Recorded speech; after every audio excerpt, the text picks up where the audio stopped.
Well, thank you, Chairman Smith, for giving me the opportunity to introduce the Kidney Patient Act.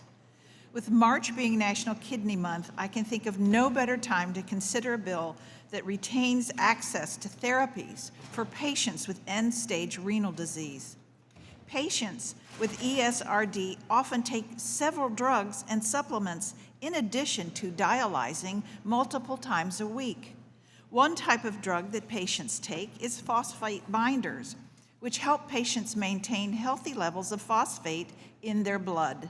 These drugs help to stop cardiac events and to treat bone disorders that ESRD patients and can only be taken orally with a meal.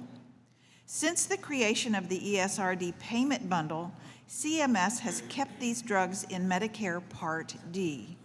Keeping oral-only drugs in Part D acknowledges the difficulty that dialysis centers would face in dispensing these drugs.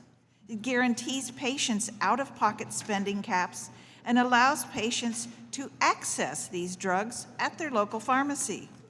It also gives Congress time to review the ESRD bundle, which is already stretched pretty thin with the many services and drugs that are reimbursed through it. Drugs entering the bundle can often lead to stifling of innovation, which is something Congress should continue to work to address. Under current law, these drugs are set to move from Medicare Part D coverage to ESRD payment bundle in 2025.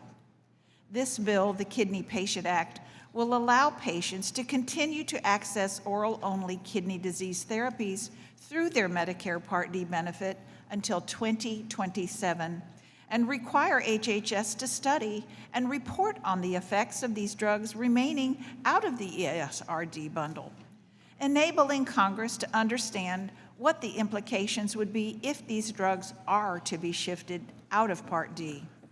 I would like to thank my good friends, Congresswoman Terry Sewell and Susan DelBene, for all of their hard work to get this policy to a good bipartisan place at the Ways and Means Committee, as well as Representatives Buddy Carter and Ann Custer for their work to advance the policy at the Energy and Commerce Committee.